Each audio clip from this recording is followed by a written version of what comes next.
just ask the question, why character education? Why are we here? Why is character important?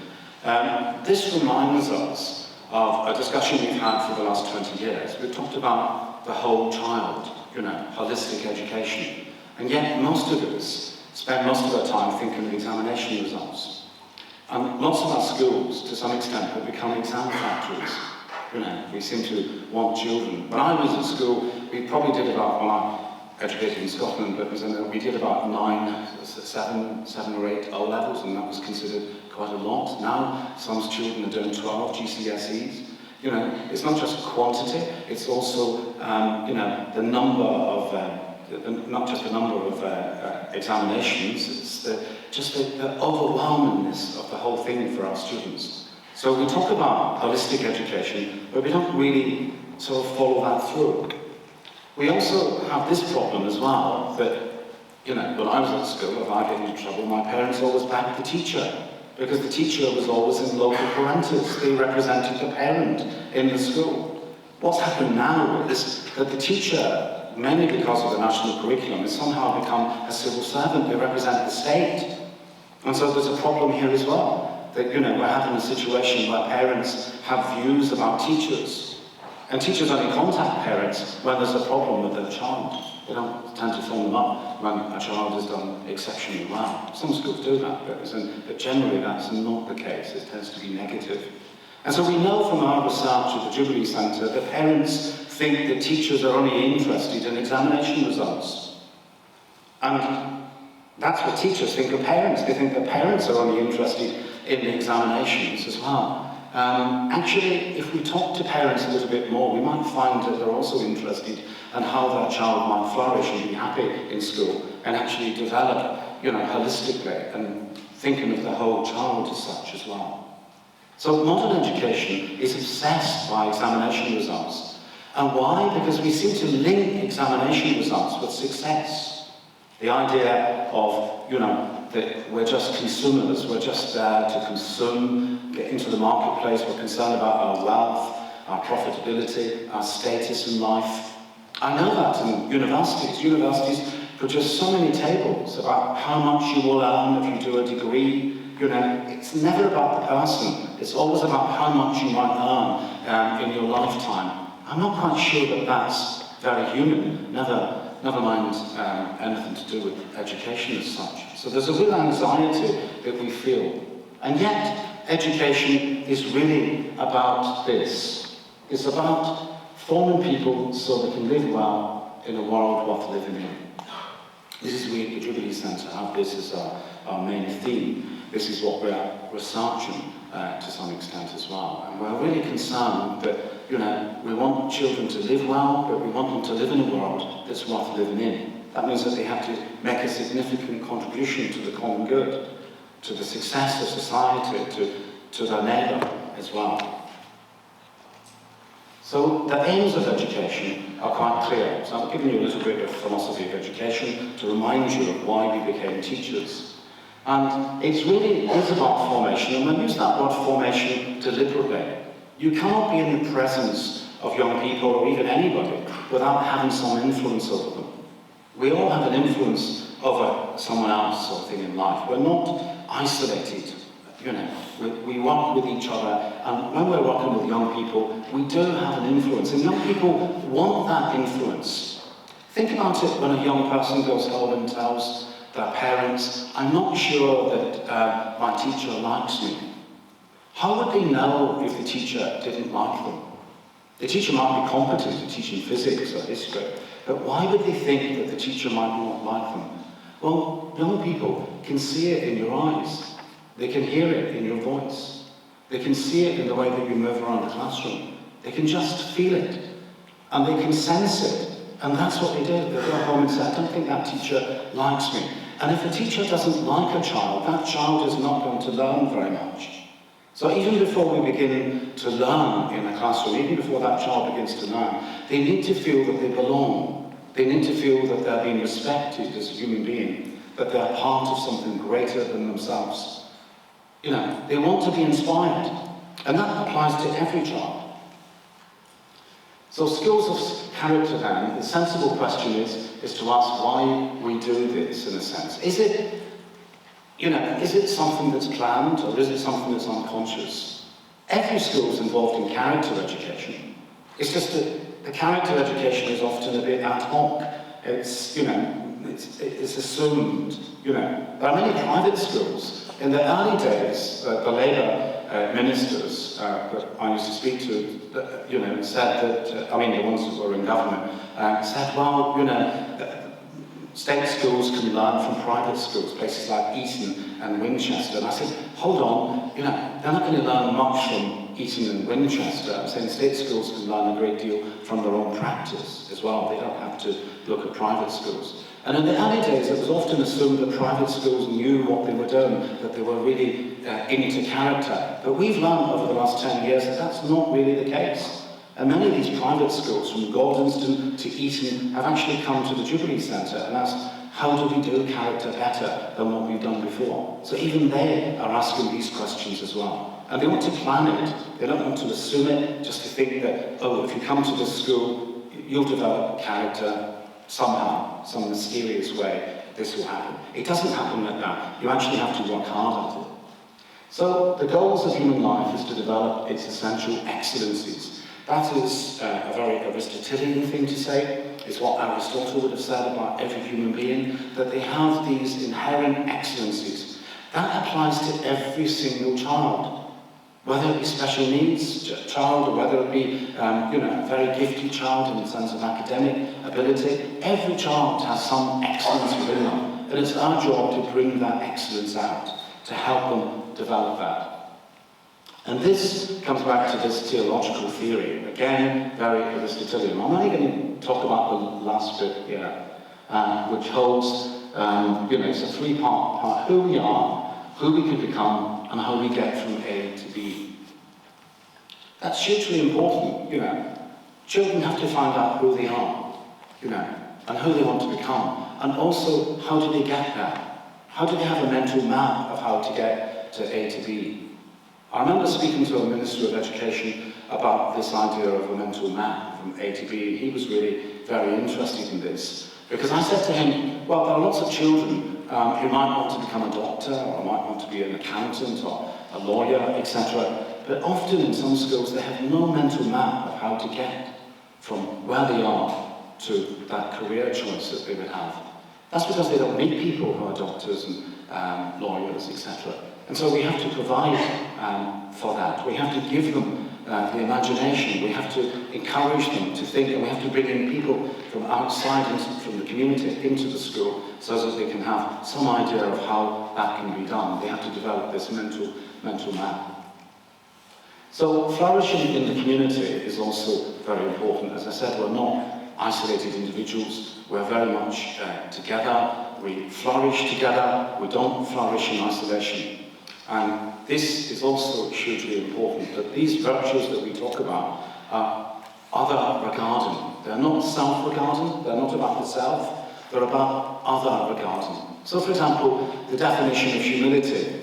How do you, use humility? Well, humility is not thinking less of yourself. Humility is thinking more of others. And that's the type of things that we should do. And that language is very important, the language of kindness. Children have to learn this language in school as well, especially if they're not learning it in the home or in the community.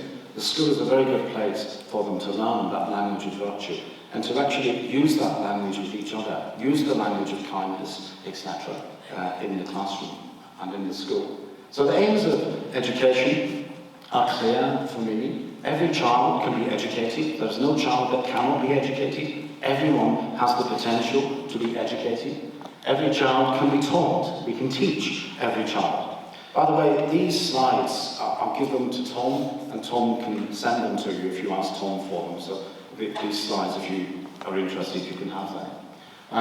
So educational institutions cannot complete our education as human beings. So a school, as I say here, does not complete our education. A school is just one part of every child's journey. The journeys for life is an ongoing experience, and it's a full journey that every one of us embark upon. And education, whether it be in a school or university, does not complete that process. It's just one phase. So education is about becoming who we are. It's essentially about a human awakening. It's to awake us to the potential to be better than what we were. So after all, why do we want children? Why do we become teachers? We became teachers to better the lives of the children we teach. Better them intellectually through subjects, but also to better them morally as well, and to better them socially. You know, all these things are very important as part of an education. We didn't just become teachers simply to teach history. You know, it's much more, an educator is someone who's concerned about the whole child, not simply about their subject and what they're doing in the classroom. So learning is not simply about acquiring more knowledge. Education is not about information, it's about transformation. Children are transformed. Children grow, they become awake to new possibilities. They're inspired by what you say in the classroom. Actually, they're inspired by you. You as an individual, inspire them as well. Your personality, your character. It's often said that your best tool as a teacher is your own character. You know, that's one of the best tools that you have. That's why we're very selective about who become a teacher. The test is not what a student knows. We often forget that in life as they go along after a few years. It's who the student becomes. Who the student becomes. Aristotle would say our examination is not to know what virtue is, but to become good. What he's saying here is there's no point theorizing. It's not about theory. It's about what we actually do. It's about practice. It's about what we do. And our reference point is goodness, not choice. So we don't want children to think that everything is about choice. That's been in the marketplace, profitability, wealth, increasing your salary, etc. It's about goodness, essentially. We want good people. We don't want just people who are, you know, consumers, who, are only concerned about their status and wealth and position. We want children who grow up into adults who have a certain goodness about them, who can be connected to each other in community. So the benefits of good character, there are many, and these are just a few there. So let me rush on. Character education is very much an umbrella term. I mean, schools do it in different ways. As long as they plan it and are conscious of it and articulate some of the aims around it, I'm quite happy. There is no blueprint. When we first did the Jubilee Centre framework, a number of head teachers phoned me up and said, well, I do like this, but tell us how it can be done. What they were looking for is something from the shelf. Let's take something from the shelf and just say, you can't really do that. Most of us will adapt what we find for our lessons when we teach. So the same thing is about character as well. You have to understand your own context, your own children. You have to adapt it to where you are in the moment of where you are as well. And that really helps enormously. So that's why it's a bit of an umbrella term, but there are certain things which are important. And this is why these four categories of virtue that we talk about, say a little bit more about them, lead on to this idea of the meta virtue of practical wisdom. We want our children to be wise, we want them to make wise decisions in life. Surely everyone believes that, and this is one of the ways that you can do it. And that leads to a flourishing society, it leads to flourishing individuals who contribute to a flourishing society. So the intellectual virtues, they're about the subjects that we teach. How do we reason? We want children to think clearly. We want them to think about what the subjects are about. This is very much about the cognitive side of it, about the intellectual parts of the curriculum in your schools. The moral parts are always there. Many teachers say, well, I don't want to get involved in moral education. What they really mean is they don't want to moralize. I understand that. You don't want to be moralizing about things. But you can't avoid the moral encounter with human beings. How many times do we tell children, tell me what happened, tell me the truth, what really happened, etc., etc. Every teacher is involved in the moral. You can't be a teacher without being involved in this moral dimension. And then there's these civic virtues, this idea of good citizenship, being a good neighbour, etc. We're trying to do that all the time in schools. It's always part of the curriculum. It's always been part of the curriculum, one way or another. The performance virtues are a little bit more problematic. These are the ones that schools do like.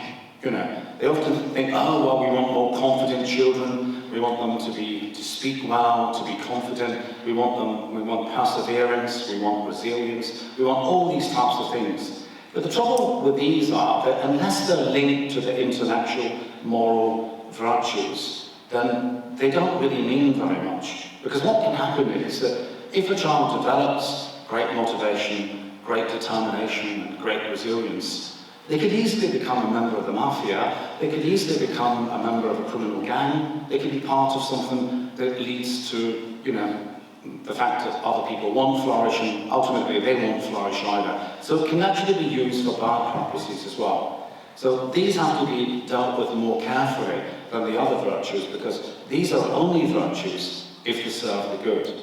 If they don't serve the good, they cease to be virtues. They actually do the opposite. So, good sense, practical wisdom, the Greek word phronesis. This is also hugely important as well, because ultimately what you want is you want children to be wise. You want them to make the right decisions. Because the virtues by themselves, these four categories, they collide with each other all the time. These virtues collide with each other. How do we get children to be honest and yet be loyal to their friends? And children see this all the time. And children see it also on the internet. When they're on the internet, they're talking about truth, honesty. These things are very important to them. How do I portray myself on the internet? What do I say about myself on social media? Do I believe what other people say about me? So there's a real interest among young people about these virtues. It's a really good way of introducing a discussion about the virtues by talking about what they actually do in their personal lives as well. Now, Tom mentioned about caught, taught and sought. This is also hugely important. Every school will have some way of catching things. Now, you can catch things which are bad through a process of osmosis. If your teachers are indifferent to you, then don't expect the children to be cooperative. Don't expect the children to be cooperative with you if you're indifferent to them. It's hugely important that we take an interest in young people. As teachers, we do that. If you don't have that inclination or orientation as a teacher, then I don't think you really should be in the profession at all. Because you have to be interested in the lives of these children as well. That means the whole child again. And they will catch something from you. They will catch a sense of goodness in you. They're only going to learn goodness if they see it in action. And they can only see it in action if the teacher is actually doing these types of things in the classroom. And that means that the way you speak, the way you look at the child, the way you're engaging, these things are going to be observed by the child, and they're going to be caught through a process of osmosis. They'll pick this up simply by being in your presence. Character is also taught, as I said, the importance of the language of character, the language of virtue. Very important that we have a language of virtue in the school, that we use that language in the classroom. If you're going to reinforce these things, you have to keep on using that language, and then get the children to use that language as well. Ofsted inspectors are going round and they're inspecting for character now, and they're asking questions of the children, and they're asking them to talk about how they are developed as individuals in the school, and they're listening to what they say. So a rich school with a rich culture is going to have children who can talk about these things, and will actually talk about virtue, and talk about these virtue terms, just naturally in their language. And if they can hear that, they can see that something's happening in that school, that these kids have been transformed in a way that they're thinking more clearly about their obligations to each other. And this is how this can be done. You can actually teach it as well. And it has to be sought. Ultimately, every child, we've all been taught about autonomy, that that education is ultimately about making autonomous decisions. Very few of us are ever completely autonomous, because we always depend on other people. And other people mean that there are limitations in what we can do. There's always compromise in life. So we're never completely autonomous. But that said, we do want young people to eventually say, what type of person do I want to be? What am I going to commit myself to for the rest of my life? And they make those decisions as they go through primary school, as they go through secondary school. It's a sort of gradual process. And by the time they get to university, they should be in a position where they know something about themselves and they know what person they don't want to be. I don't want to be a liar, I don't want to be a cheat, I don't want to be someone who can't be trusted. I want to be somebody who has solid character traits, who can be trusted, who can be relied upon, etc. And who has a sense of perseverance and a sense that, you know, I have a confidence in who I am and I can go forward in life and contribute, make a significant contribution to the common good of society. That's what I think most of us would be looking for. So we want children to make that decision freely. They have to make that. We cannot coerce children into doing good. All you can do is you can encourage them and give them experiences in school where they have the option and the choice to do that. And once you've given them that choice, most of them will do that. Most of them will choose the right way. They'll make the right decision for the right reasons. And that's a good outcome. So it's a win-win situation, I think, for all of us. It means that you can have great teachers. Teachers come to your school. They themselves possess a character, and they are going to reinforce the ethos of that school, what the school represents. And every school is going to be different. Every school, I believe, is unique, and will have a unique atmosphere. But every teacher who comes to that school has to take some ownership for what that school is about, and develop the school, and develop those types of virtues that the school represents, reinforce them, and it's a win-win situation, because that just simply reinforces the great atmosphere that you can create, and the children in the school will feel they belong and feel that they've got something to look forward to as well in life. It gives them hope, it gives them meaning, and it gives them purpose for their future. I'm going to stop there, and I think we might have a couple of time for some questions, Tom? Yes, we do, yeah. We do. So I said a few controversial things there, so hopefully you'll pick me up on one or two.